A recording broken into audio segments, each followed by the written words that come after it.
Et les mêmes scènes se répètent tout le long de la frontière ukrainienne, comme ici en Roumanie, où plus de 10 000 réfugiés sont arrivés ces dernières heures. We want to leave Ukraine right now, but I think that there is no possibility for men to leave. So we need to decide. I have a 5-year-old kid, and I have also my sister who has 2 kids. So we are really scared and don't know what will happen here. Certains ont également pris la direction de la Hongrie, à la hâte, avec les moyens du bord. Des réfugiés qui ne s'attendaient pas à vivre un tel exil. Je suis épuisée. Nous n'avons pas dormi de la nuit. Nous avons passé la nuit à pleurer parce que nous ne savions pas ce qui allait nous arriver le matin. Nous avons regardé la télévision qui montrait des bombardements incessants. Il y avait des scènes horribles. La guerre pouvait nous tomber dessus à n'importe quel moment. C'est tellement triste d'en arriver ici à notre âge en fuyant une guerre. Certains sont également arrivés jusqu'en Moldavie, un pays qui n'est ni membre de l'Union européenne, ni membre de l'OTAN, mais où les exilés ukrainiens sont jusqu'ici accueillis à bras ouverts. Des volontaires sont venus nous demander si nous avions un endroit où rester, mais c'est la première fois que je viens ici et je ne savais à qui m'adresser. Alors on nous a donné un appartement où nous pourrons rester tous les 3. Quand mon père sera là, nous irons à Chisinau, où une femme du nom de Victoria va nous loger. Nous lui sommes vraiment reconnaissants. Un mouvement qui annonce sans doute un exode bien plus important dans les prochaines heures et les prochains jours. Selon les Nations Unies, 5 millions d'Ukrainiens pourraient ainsi être amenés à quitter leur pays si l'invasion russe se poursuit.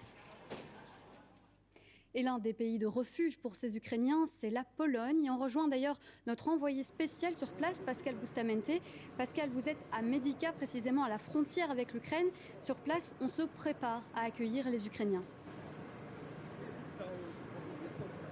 Eh bien oui, nous sommes ici à quelques centaines de mètres du poste frontière et comme vous le voyez derrière moi, c'est vraiment l'effervescence. Ce petit village frontière n'est plus qu'un immense embouteillage, tant le nombre de voitures de Polonais est grand qui viennent rechercher ici des réfugiés qui viennent de traverser la frontière. Une frontière qui fait 535 kilomètres, donc c'est la frontière qui sépare l'Ukraine de la Pologne et aujourd'hui, selon les gardes-frontières, une quinzaine de milliers de personnes seulement auraient traversé. Mais rien qu'à voir l'agitation qu'il y a ici, je pense que ce nombre est bien plus élevé que ça. Et la Pologne essaye effectivement de se préparer. 9 centres d'accueil ont été ouverts le long de la frontière où les Ukrainiens peuvent recevoir évidemment le gîte et le couvert, mais aussi de l'assistance médicale et donc évidemment une chose très très importante pour l'instant, de l'information. Le ministre de la Santé a annoncé qu'il y avait plusieurs milliers de lits qui avaient été libérés pour accueillir d'éventuels blessés. Et en ces temps de Covid, vous imaginez que ce n'est pas évident. La société civile, elle aussi, s'organise. Des organisations proches de l'Église, mais des ONG aussi ou des institutions d'enseignement font leur possible pour accueillir ces Ukrainiens qui traversent la frontière.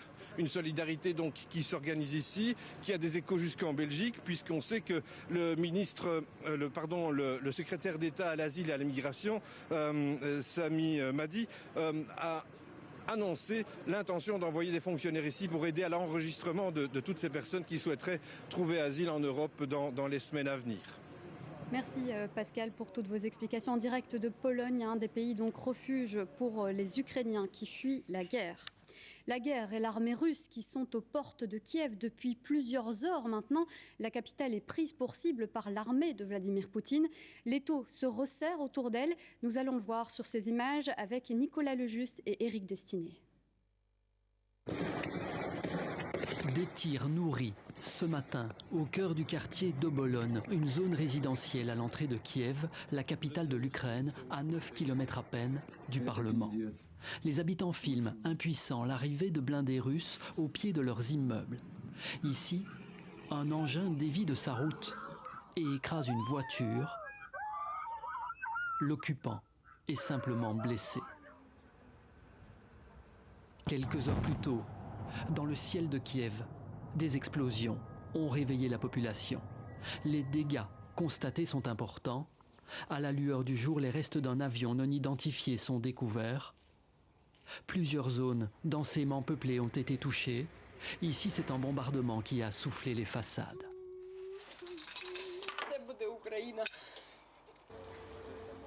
On dormait et on a entendu un boom. Nous étions choqués, nous sommes sortis dans la rue. Je vis ici, juste dans ce bâtiment tout près. Je suis allée dans le couloir, il était rempli de fumée.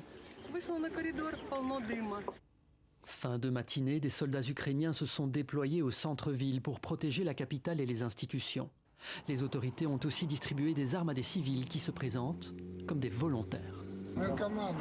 On nous a donné des armes au bureau d'enregistrement militaire car nous sommes des volontaires militaires.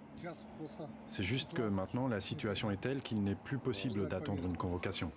Dans ce contexte, beaucoup d'habitants de Kiev se sont terrés dans les stations de métro, dans les parkings ou dans ces caves transformées en abris. Nous avons dormi, mais nous avons été réveillés par une explosion à 4h20 près de notre maison. Un missile a été abattu. D'autres ont encore tenté de fuir. Dans cette gare, ils étaient des milliers. Des soldats ukrainiens ont tiré en l'air pour disperser la foule. Nous avons essayé de partir toute la matinée, mais comme vous le voyez, la situation est surréaliste. Impossible de partir. Nous sommes nombreux, nous avons un chien, on ne peut pas arriver au train. Finalement, les militaires russes ne sont pas entrés dans le centre-ville, mais ils ont repris le contrôle d'un aéroport proche de Kiev. L'essentiel de leurs troupes se trouve ce soir à une cinquantaine de kilomètres de la capitale. Ce pont détruit sur un axe stratégique a peut-être freiné momentanément la progression de certains blindés. Et pour éviter les bombes, les habitants de la capitale se réfugient notamment dans le métro, des dizaines de mètres sous terre. Nos envoyés spéciaux sur place les ont suivis. Regardez ce reportage de Joséphine Turli et Catherine Tonero. Il est commenté par Rachel Crivellaro. Certains sont déjà là depuis hier soir. Ils ont passé la nuit dans le métro. D'autres sont arrivés tôt ce matin quand ils ont entendu les sirènes d'alarme. Juste le temps d'embarquer quelques couvertures, un peu de nourriture, des réserves d'eau, comme Valérie est venue mettre sa famille à l'abri. Je suis ici avec ma fille et ma maman. C'est toute ma famille maintenant. Nous n'avons pas d'autres possibilités. Nous ne savons pas ce que nous pourrions faire d'autre. Ce matin, de puissantes détonations se sont fait entendre aux quatre coins de la capitale. De nombreux habitants se sont précipités dans le métro. Creusé à plus de 100 mètres de profondeur, il fait office de bunker pour la population de Kiev. Bogdan n'a pas hésité à venir s'y réfugier en emmenant sa mère malade. Je suis ici avec ma mère depuis 7h45, 8h du matin. Nous sommes ici juste pour attendre la fin de l'attaque. Les sirènes d'alarme résonnaient dans toute la ville. Coincés au milieu des rames de métro qui continuent à circuler comme d'habitude, les habitants de Kiev prennent leur mal en patience, mais pour Elena, il est temps de bouger. Nous, on prend tous les vêtements et on essaye de changer la location parce que mon amie et la compagnie essayaient de changer pour les parkings de le grand business center. Mais la plupart des réfugiés du métro, les yeux rivés sur leur téléphone, préfèrent attendre la suite des événements. Oui, la suite des événements qui dépendra fortement des forces en présence dans ce conflit en Ukraine. On va faire le point avec vous, Aurélie Dizier. Alors Aurélie, quelles troupes sont sur le sol ukrainien aujourd'hui ? Alors du côté de l'armée ukrainienne, eh bien, on a 150 000 hommes. Ils sont basés à Kiev, à proximité du Donbass, également aux frontières notamment. Et le pays dispose également de 125 avions de chasse et de 850 chars de combat. Face à eux, eh bien, il y a l'armée russe qui a vraiment encerclé l'Ukraine et l'attaque de toutes parts. 190 000 hommes sont présents sur place, des soldats principalement, mais également les forces spéciales. Et puis on compte dans ces chiffres les séparatistes pro-russes. Alors, question matérielle, eh bien, les Russes ont rassemblé ici 1200 chars, 300 canons, 200 avions de combat et à cela s'ajoute évidemment sa force navale qui se trouve dans la mer Noire. A priori, vu comme ça, il y a peu de doute sur qui pourrait l'emporter. Mais oui, évidemment, c'est David contre Goliath. L'armée ukrainienne s'est modernisée, certes, ces dernières années, mais les soldats sont peu peu expérimentés, ils sont sous-équipés.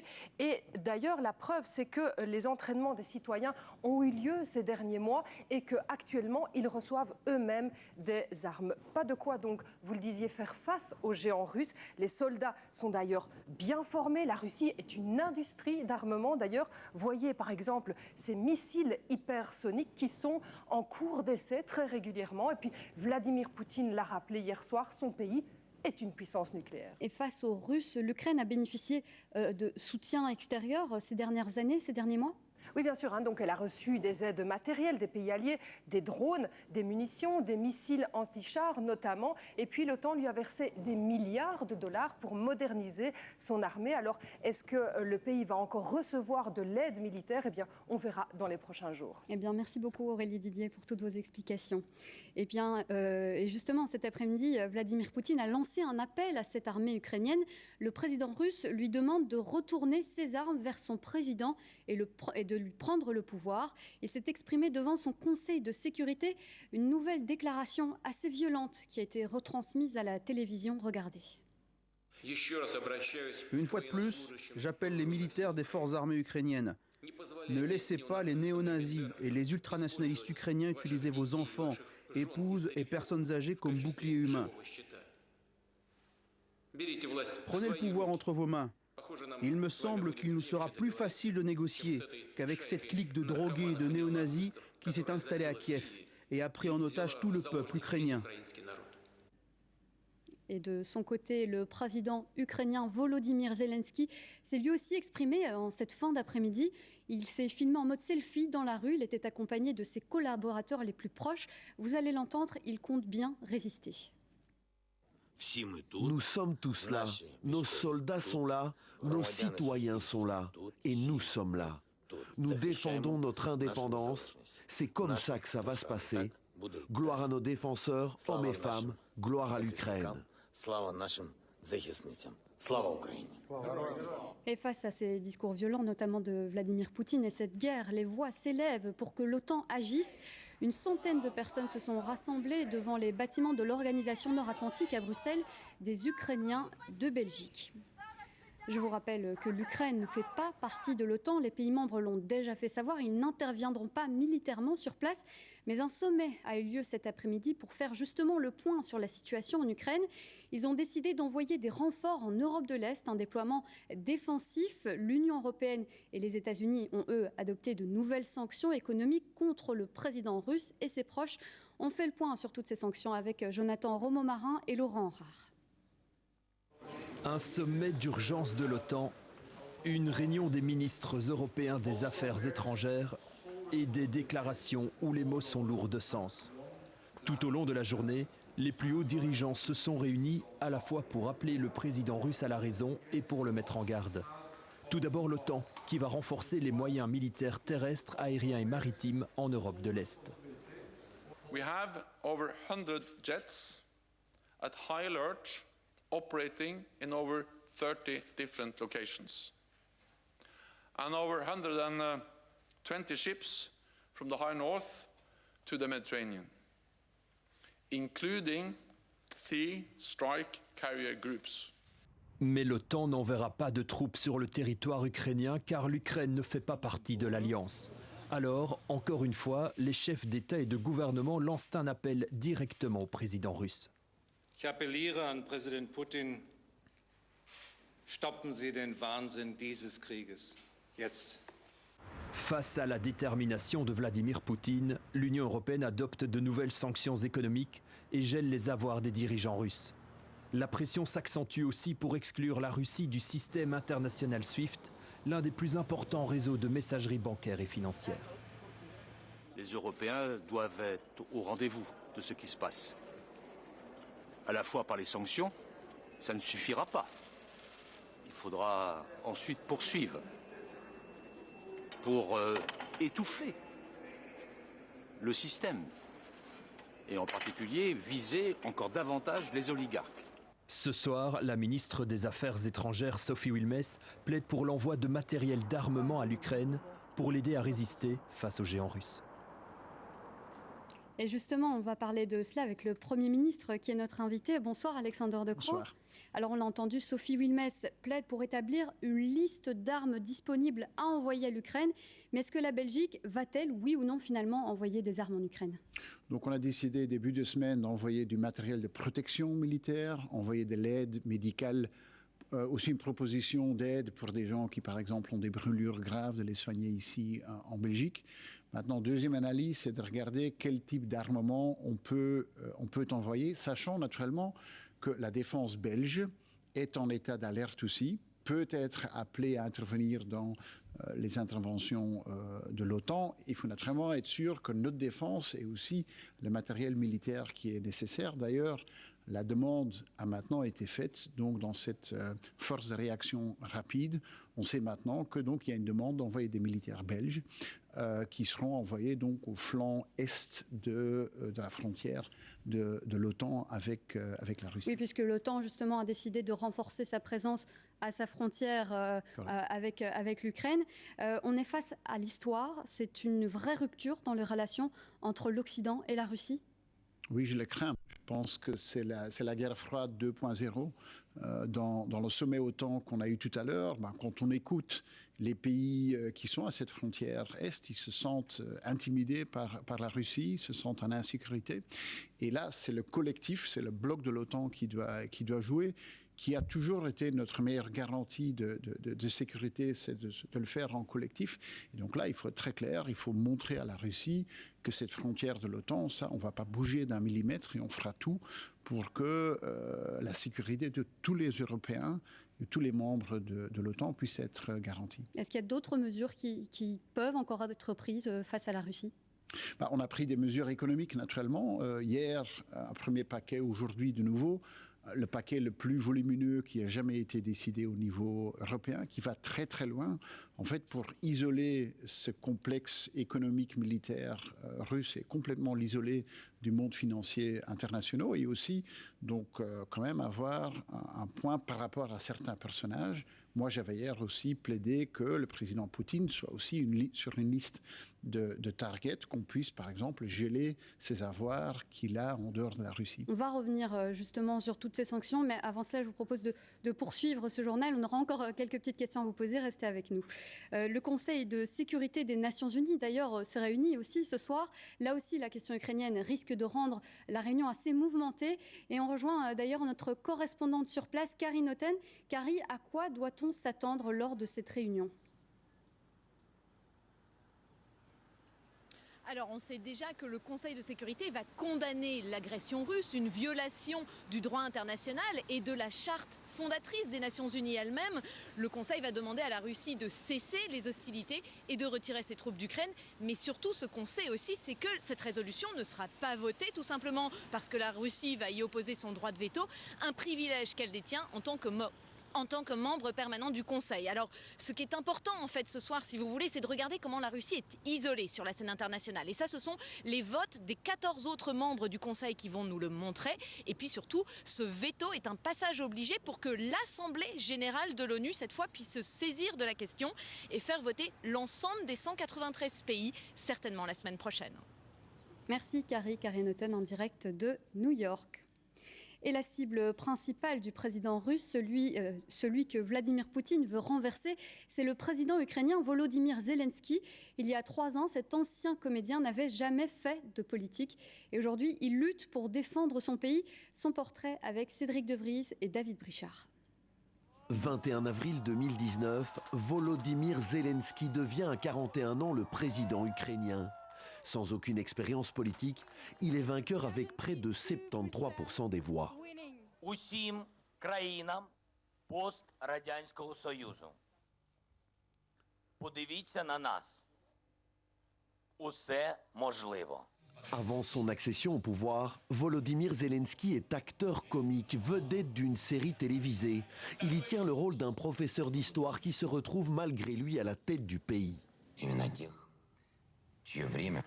Sa cote de popularité aidant, Zelensky décide de se lancer dans une vraie campagne présidentielle. La réalité rejoint la fiction et très vite il incarne le renouveau, un espoir pour l'Ukraine. sa figure était assez innovante dans le monde politique puisqu'il n'avait pas fait de politique avant. Il revendiquait aussi de rompre avec les élites de la politique ukrainienne soviétique et post-soviétique. Et puis, il avait fait aussi campagne sur le rétablissement de la paix dans le Donbass, contre la corruption, etc. Originaire d'une région russophone de l'Ukraine, Volodymyr Zelensky tente d'abord en tant que président de trouver un terrain d'entente avec Vladimir Poutine. Mais les tentatives de dialogue échouent et face à la pression toujours plus forte du Kremlin, l'ex-comédien se montre plus ferme et change de stratégie. Il s'est plutôt par la suite concentré dans une deuxième partie de son mandat sur les partenariats occidentaux en demandant justement une procédure accélérée d'adhésion de l'Ukraine à l'Union européenne, à une procédure accélérée d'adhésion de l'Ukraine à l'OTAN. Des demandes de soutien très mal perçues par Vladimir Poutine et qui n'ont fait qu'envenimer les relations entre la Russie et l'Ukraine. Il y a une semaine, sentant l'attaque militaire arriver, Volodymyr Zelensky s'est montré très calme et déterminé. Нас не лякають жодні прогнози. Нас не лякають жодні люди, жодні вороги. Нас не лякають будь-які дати, бо ми будемо себе захищати. Depuis le début de l'invasion russe, Volodymyr Zelensky est clair, il ne quittera pas Kiev et défendra son pays jusqu'au bout. Volodymyr Zelensky, qui est donc la cible principale de Vladimir Poutine. On va en parler aussi de nouveau avec vous, Monsieur le Premier ministre. Alors, Vladimir Poutine, selon certains observateurs, est devenu fou. Est-ce que, selon vous, c'est le cas aujourd'hui? Est-ce que Vladimir Poutine est fou? On est aujourd'hui confronté à un autocrate belliqueux qui, pour chaque problème, voit de l'agression. Ce n'est pas la première fois. Il y a eu l'agression en Syrie, en Géorgie, dans plein d'endroits. Mais ici, clairement, il pousse en fait toute cette région dans une instabilité énorme, pousse le continent européen dans une instabilité qu'on n'avait plus vue depuis la fin de la guerre froide. Je pense que c'est une bonne chose qu'au niveau de l'OTAN, il y a une unité qui est énorme. Tout le monde est très très clair. On veut se défendre les uns les autres. C'est important de le faire d'une manière collective. Tout est aux mains d'un seul homme. En Russie, pour l'instant, oui, on a l'impression. C'est aussi la raison pourquoi des sanctions personnelles par rapport à lui comme personne sont tout à fait justifiées. Mais il est en train de plonger son pays dans une instabilité énorme avec des conséquences économiques qui seront très graves pour un pays qui n'est quand même, si on compare toute la Russie, la richesse économique, le PIB de la Russie, c'est moins que le Benelux. C'est moins que la Belgique, les Pays-Bas et le Luxembourg. Donc, en fait, c'est quand même, en dépit du fait qu'il y a du gaz et d'autres ressources naturelles, c'est quand même un pays qui, économiquement, est assez faible et assez vulnérable. Et justement, ces sanctions, vous les avez évoquées, vous avez plaidé pour cibler précisément le président russe. Est-ce qu'elles sont suffisantes, ces sanctions? Est-ce qu'on va assez loin? Naturellement, par rapport à une intervention militaire qui est souvent directe, violente et a beaucoup d'effets, des mesures économiques, des sanctions, ça prend un peu plus de temps. Mais d'un autre côté, c'est des sanctions qui vont très très loin, qui s'orientent vers ces grandes entreprises russes, vers cette classe d'élite russe. Vladimir Poutine précisément, est-ce que c'est symbolique ou bien vraiment le gel de ses avoirs en Europe? Le gel de ses avoirs, et on sait qu'il y a quand même pas mal d'avoirs en Europe, pas uniquement de Vladimir Poutine, aussi d'autres Russes qui sont très très très très riches. Je pense que ça leur touche à l'endroit où ça fait beaucoup mal. Merci beaucoup, Monsieur le Premier ministre. Restez avec nous. De nouveau, on va revenir sur un sujet en particulier qui concerne les Belges dans quelques minutes. Mais qu'en pensent les Russes? On va voir cela avec notre correspondant à Moscou, Jean-Didier Revoin. Alors, Jean-Didier, quelle est la position des citoyens russes face à l'attitude de leur président face à cette guerre en Ukraine? Alors écoutez, ils le soutiennent en grande majorité, mais il faut dire que la résistance s'organise avec les limites que connaît la liberté d'expression en Russie. Le pouvoir russe a fait savoir qu'il réprimerait, arrêterait tous les manifestants qui protesteraient contre cette guerre faite à l'Ukraine. On en est ce soir à environ un peu plus de 1800 arrestations. Mais il faut savoir, comme je le disais, que la résistance s'organise. Des blogueurs célèbres, par exemple, ont utilisé les réseaux sociaux pour faire savoir qu'ils condamnaient l'opération opérations militaires russes et soutenaient l'Ukraine. Il faut savoir que des tribunes ont été aussi publiées dans la presse. Dmitri Muratov, prix Nobel de la paix, co-prix Nobel de la paix et rédacteur en chef de Novaya Gazeta, a publié dans son journal un éditorial en russe et en ukrainien. Il y a une centaine d'artistes, de personnalités du spectacle, de scientifiques qui ont eux aussi publié une tribune condamnant l'attaque russe en Ukraine. La communauté des journalistes en a fait de même et une des journalistes qui l'avait signé, qui était par ailleurs membre de cette équipe de journalistes qui suit en permanence le ministre des Affaires étrangères, eh bien, elle a été exclue de ce pool, de cette équipe, au motif qu'elle avait signé cette tribune condamnant l'attaque russe de l'Ukraine. Enfin, et ça vaut peut-être la peine de le souligner, il y a une centaine de conseillers municipaux de villes comme Moscou, Saint-Pétersbourg, mais également Veliki Novgorod ou Samara, qui sont beaucoup moins importantes que les deux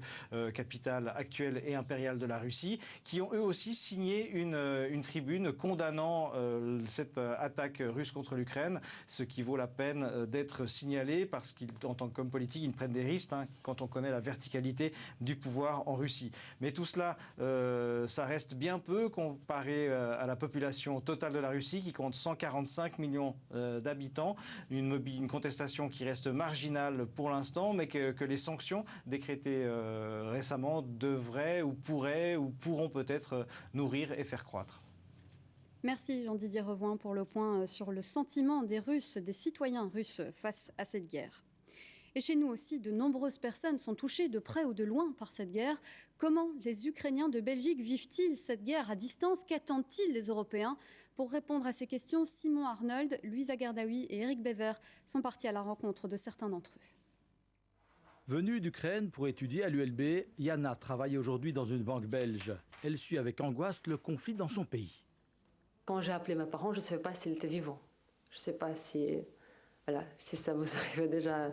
Donc tu essaies de te coucher, mais tu n'arrives pas parce que tu as peur de te réveiller et que ta famille est morte. Tetiana aussi reste connectée à sa famille sur place, mais pas question pour eux de quitter l'Ukraine. Ma famille, en tout cas, n'a pas l'intention de fuir, n'a pas l'intention. Bien sûr, personne ne veut être mort, personne ne veut être blessé. On ne veut pas avoir nos villes détruites par les bombardements de Poutine. Mais ils sont prêts à se défendre autant que possible. Se défendre, mais seul face à l'armée rouge, c'est compliqué. J'ai rage, bien sûr contre la Russie, mais également contre l'Ouest, qui ne réagit pas assez, je trouve. Même regret chez Pablo et Olena, qui vivent en Belgique depuis 15 ans. Lui souhaite carrément une intervention militaire occidentale. Comme ça, oui. Je dirais oui. Il faut montrer la force, il faut montrer que le Poutine, il doit avoir peur de quelque chose. Sinon, là, maintenant, il n'a pas peur. Des sanctions économiques, lui, je pense que ne risque rien. Le peuple russe, oui, peut-être, mais il s'en fout du peuple russe. Mais son épouse redoute les énormes dégâts causés par une éventuelle guerre terrestre. J'ai peur qu'on envoie des armes, que les États-Unis envoient des armes là-bas très performantes parce qu'il n'aura plus d'Ukraine sur place. J'ai peur que ça va être le massacre, vraiment la bataille qui laissera rien sur place. C'est ça que j'ai peur. Leur souhait à toutes et tous, c'est l'envoi d'avions pour sécuriser le ciel et empêcher les bombardements russes de continuer.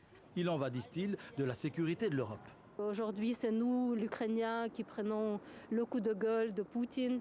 Et nous voulons aussi passer le message que Poutine, il ne va pas se contenter juste d'Ukraine. Parce que son rêve de malade, c'est de rétablir l'Europe comme elle était dans les temps de la guerre froide. Donc il ne va pas s'arrêter sur l'Ukraine, il ne faut pas se faire d'illusions sur ça. En attendant, ils se préparent tous à passer une nouvelle nuit en tremblant pour leurs proches.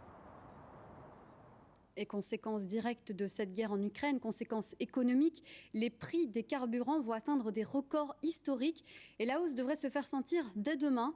Résultat, dans les stations-service, les clients se pressent aujourd'hui pour acheter du carburant avant que le prix n'augmente. Une situation qui complique fortement le travail des gérants de stations. Reportage Alexis Gonzalez. Depuis 8 h du matin, la file de clients ne désemplit pas. Malgré l'attente, pas le choix, il faut faire le plein avant la flambée des prix attendue samedi. J'ai été étonné au bas de la rue de voir autant de monde, mais c'est vrai que les augmentations qu'ils annoncent, mais ici, pour le travail, on est bien obligé, il n'y a pas le choix. J'espère que ça ne va pas durer et en même temps qu'il n'y aura pas trop de répercussions. Samedi, le prix maximal du diesel et de l'essence atteindra des niveaux records, à plus de 1,9 € le litre. Les clients profitent une dernière fois d'une note moins élevée avant de penser à changer leurs habitudes de consommation. Utiliser moins la voiture, changer la gamme des courses, bêtement, on ira plus vers de la sous-marque pour certaines choses que de la marque. Maintenant, on espère que ce conflit se terminera sans tarder et sans trop de dégâts pour tout le monde. L'annonce d'une flambée des prix des carburants impacte fortement l'activité de la station. Depuis ce matin, c'est également un flux d'appels incessant sur le mazout. Les clients veulent être rassurés. Il faut poser la question à Poutine, ses intentions. Moi, je veux bien garantir le prix du litrage comme ça. Je veux bien garantir le prix au maximum jusqu'au mercredi. Après, je ne peux plus. Eh bien, depuis 8 h matin, ils ne font que ça, répondre au téléphone. Ils n'ont pas la possibilité de pouvoir faire la comptabilité, faire autre chose que de prendre des commandes. Et encoder les bons pour les livraisons de la semaine prochaine, mais ils ne font que ça. Pierre Lurquin négocie les prix des carburants depuis 35 ans. S'il est habitué à une fluctuation des prix lors des conflits, il ne sait jamais comment la situation peut évoluer à cause de la nature du marché pétrolier. C'est une augmentation plus qu'importante. Moi, personnellement, en un jour, je n'ai jamais vu une augmentation du jour au lendemain, sur 24 heures, une augmentation aussi importante. On a eu ce genre de choses à la guerre du Golfe.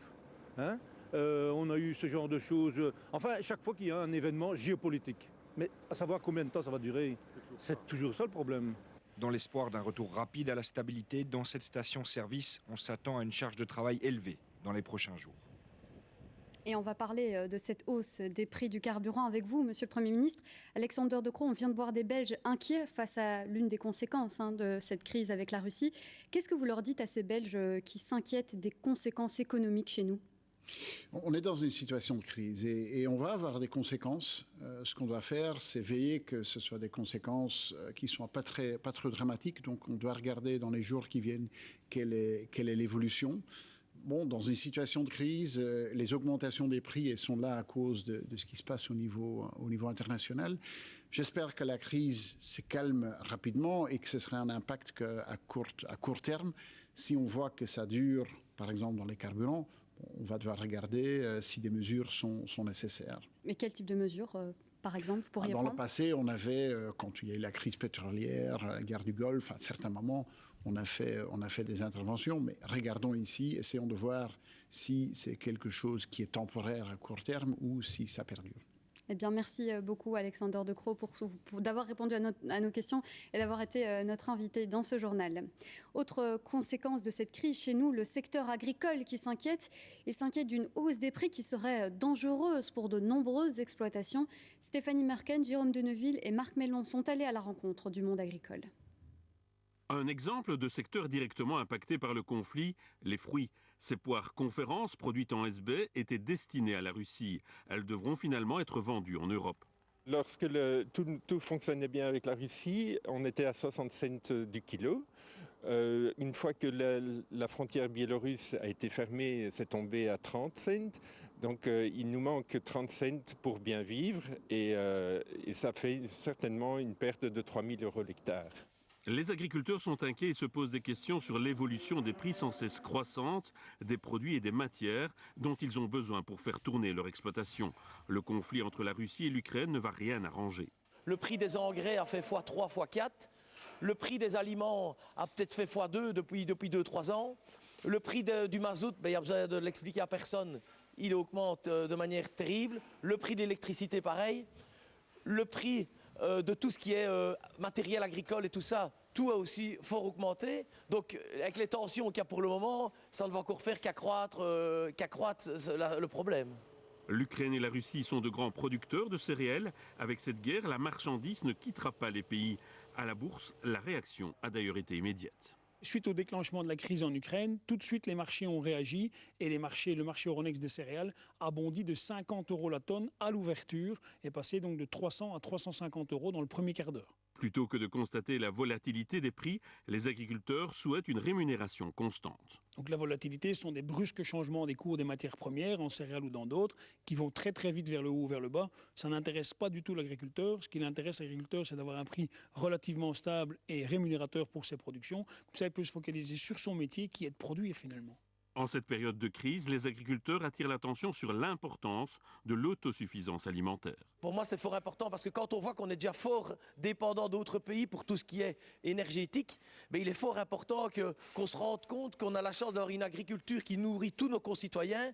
Ça, il faut qu'on continue à être autosuffisant parce que si on est aussi dépendant d'eux pour notre alimentation, je crois que c'est le début de la fin. Une réflexion globale sur le prix de l'énergie et sur l'autosuffisance alimentaire sont deux thématiques à traiter de toute urgence. Ce sont des préoccupations majeures de la fois la Fédération wallonne de l'agriculture qui demande la création de tables rondes au niveau belge et au niveau européen.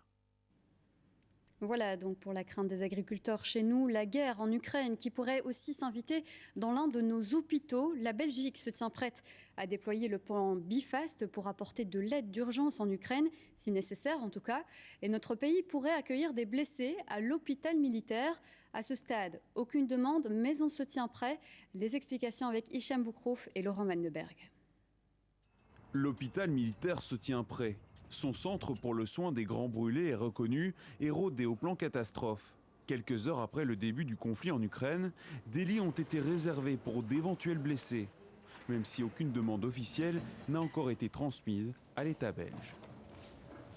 Nous sommes dans une phase de préparation, d'accueil. Le but serait d'avoir ici, au sein de l'hôpital militaire, un point central pour accueillir l'ensemble des patients en provenance d'Ukraine. Et à ce moment-là, d'organiser non seulement leur enregistrement, mais également leur régulation soit vers chez nous, soit vers un autre hôpital. Pour les brûlés, 4 lits ont été réservés. Ces éventuels patients pourraient être accueillis ici pour être stabilisés et pris en charge pour des traumatismes de guerre.